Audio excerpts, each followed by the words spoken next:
বিজেপির সদস্যতা অভিযান চলছে। গোটা দেশের সঙ্গে রাজ্যেও এই সদস্যতা অভিযানের প্রথম পর্ব সম্পন্ন করা হলো। দ্বিতীয় পর্বের উদ্যোগে আজ আগরতলায় গুরুত্বপূর্ণ সাংগঠনিক বৈঠক রয়েছে এবং সেই সাংগঠনিক বৈঠকের প্রাক মুহূর্তে রাজ্যে সফররত বিজেপির রাষ্ট্রীয় সাধারণ সম্পাদক দুষ্যন্ত কুমার গৌতম বিভিন্ন জায়গায় যাচ্ছেন। তিনি রামনগর মণ্ডল আয়োজিত সদস্যতা অভিযানের এদিনের পর্বে অংশগ্রহণ করেছেন। সেই পর্বে বিধায়ক দীপক মজুমদার সহ মণ্ডল সভাপতি তাপস কুমার দেব এবং অন্যান্যরা উপস্থিত ছিলেন। আপনারা দেখছেন যে রামনগর মণ্ডল আয়োজিত সদস্যতা অভিযান পর্বে সরাসরি সীমান্ত এলাকায় অর্থাৎ রামনগর বর্ডার গোলচক্কর এলাকায় সেখানে গেছেন এবং সদস্যতা গ্রহণ পর্বে তিনি সরাসরি অংশগ্রহণ করেছেন এবং তার পাশাপাশি প্রতিক্রিয়া যেমন ব্যক্ত করেছেন, একই সঙ্গে তিনি এদিন আখাউড়া সীমান্ত বন্দরও পরিদর্শন করেন এবং সেখানকার পদস্থ আধিকারিকদের সঙ্গে তিনি কথা বলেন।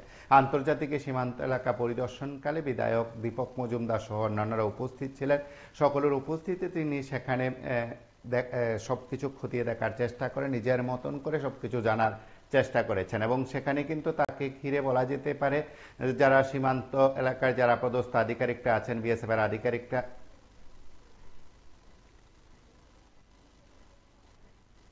যারা পদস্থ আধিকারিকরা আছেন তারাও সেখানে সীমান্ত এলাকায় গিয়ে সেই রাজ্যে সফররত বিজেপির রাষ্ট্রীয় সাধারণ সম্পাদকের সঙ্গে সফর করেন। গোটা এলাকা তিনি পরিদর্শন করেন এবং সেখানে জানেন যে বেশ কয়েক বছর ধরে সেখানে কিন্তু পর্যটক হিসেবে যারা আসছেন তারাও যেমন সেখানে ভিজিট করতে পারেন, তার পাশাপাশি সীমান্ত এলাকার যাবতীয় বিষয়গুলো সেখানে খতিয়ে দেখার ক্ষেত্রে অনেকে সেখানে যান এবং বিশেষ করে আন্তর্জাতিক বাণিজ্যিক বিষয়গুলো অনেকে জানার চেষ্টা করেন। সেদিক থেকে তার এই সফর যথেষ্ট গুরুত্বপূর্ণ। তার পাশাপাশি আপনারা প্রত্যেকে জানেন রাষ্ট্রীয় সাধারণ সম্পাদক দুষ্যন্ত কুমার গৌতম আগরতলায় এসছেন একটি কর্মসূচিতে অংশগ্রহণ করার জন্য এবং আপনারা জানেন আর কিছুক্ষণ পর সেই কর্মসূচি সংগঠিত হবে বিজেপির প্রদেশে। সেই কর্মসূচি সংগঠিত হবে ভগৎ সিং যুব আবাসে, সেখানে তিনি অংশগ্রহণ করবেন। তার আগে বর্ডার গুলচক্কর এলাকায় সেখানে সদস্যতা অভিযান শীর্ষক কর্মসূচিতে তিনি অংশগ্রহণ করেছেন। বিধায়ক দীপক মজুমদার সহ অন্যান্যরা আছেন। একদিকে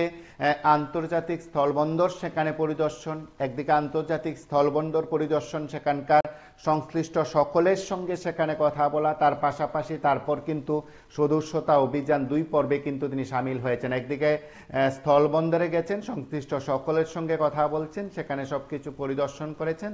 তার পাশাপাশি তিনি দলীয় কর্মসূচিতেও সেখানে অংশগ্রহণ করেন, সদস্যতা অভিযান শীর্ষক কর্মসূচিতে অংশগ্রহণ করেছেন। আমরা পরপর দুটো দৃশ্য সরাসরি একবার দেখি।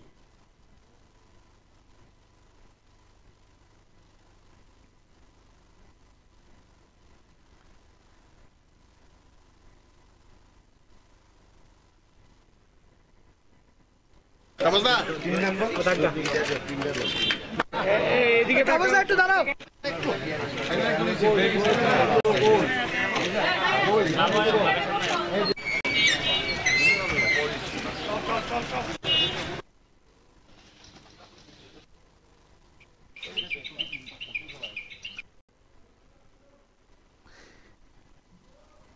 আপনারা দেখলেন সরাসরি সেখানে সদস্যতা অভিযান কর্মসূচিতে অংশগ্রহণ করেছেন, সংবাদ মাধ্যমের মুখোমুখি হয়ে প্রতিক্রিয়া ব্যক্ত করেছেন। আমরা আপনার বক্তব্যের অংশবিশেষ শুনবো।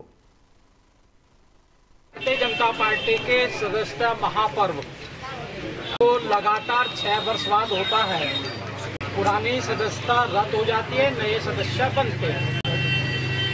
राष्ट्राध्यक्ष जगत प्रकाश नड्डा जी के आह्वान पर प्रधानमंत्री नरेंद्र मोदी ने 2 तारीख को इसको लॉन्च किया था। हम पूरे देश के अंदर जहाँ जाकर भारतीय जनता पार्टी का सदस्य बनाने का आह्वान किया गया है। आज आपको मालूम पड़ा है जनमानस का हर व्यक्ति, किसी जाति का हो, धर्म का हो, भाषा का हो, कोई भी भाषा भाषी हो, सभी लोग भारतीय जनता पार्टी के साथ जुड़ना चाहते हैं, नरेंद्र मोदी जी के साथ जुड़ना चाहते हैं। क्योंकि मुझे भी मैं सहसंयोजक हूँ ऑल इंडिया का, इस कारण से त्रिपुरा आने का मौका मिला और आज मैं बहुत गौरवान्वित हूँ कि त्रिपुरा ने कहा था कि 12 लाख सदस्य बनाएंगे, लेकिन आज 60 लाख के करीब सदस्य के पास पहुंच गए हैं। और ये सदस्य जो होता है भारतीय जनता पार्टी की सेना होता है, जो हमारे मौलिक अधिकारों को, हमारे नैतिक मूल्यों को पक्का करने का काम करता है। ये कार्यकर्ता ही है जिसके कारण से हम धारा 370 हटा पाए, ये कार्यकर्ता ही है जिससे राम मंदिर का निर्माण कर पाए, ये कार्यकर्ता ही है जिसे 3 तलाक जैसे कलंक को खत्म करने का काम किया। ये कार्यकर्ता ही है जो लगातार हमें जीत की ओर, विकास की ओर लेकर जाता है। आज मुझे गौरव हो रहा है इस बात का कि त्रिपुरा के समाज, सर्व समाज लोग भारतीय जनता पार्टी द्वारा चलित ये सरकार, इसको समर्थन देने के लिए, सदस्य बनने के लिए बहुत उत्सुक हैं। बड़ी संख्या में लोग आ रहे हैं। आपने देखा होगा जाति धर्म को ऊपर उठाते हुए मोदी जी ने जो सबका साथ सबका विकास, सबको योजनाओं का लाभ पहुंचाया है, उस लाभ को परिणामित तरीके से स्थापित करते हुए और मोदी जी के साथ चलने के लिए, सदस्य बनने के एक बहुत बड़ी गति के साथ कार्य चल रहा है। Thank you. আপনারা শুনলেন এবং সদস্যতা অভিযান দ্বিতীয় পর্যায়ের কর্মসূচিকে সামনে রেখে আর কিছুক্ষণ পর ভগৎ সিং যুব আবাসে বিজেপির কর্মসূচি সেখানে শুরু হবে, বৈঠক শুরু হবে। সেখানে রাষ্ট্রীয় সম্পাদক সহ রাজ্যের মুখ্যমন্ত্রী, বিজেপির প্রদেশ সভাপতি সহ অন্যান্য নেতৃত্ব সেখানে উপস্থিত থাকবেন। আপনারা সঙ্গে থাকুন, দেখতে থাকুন PV24।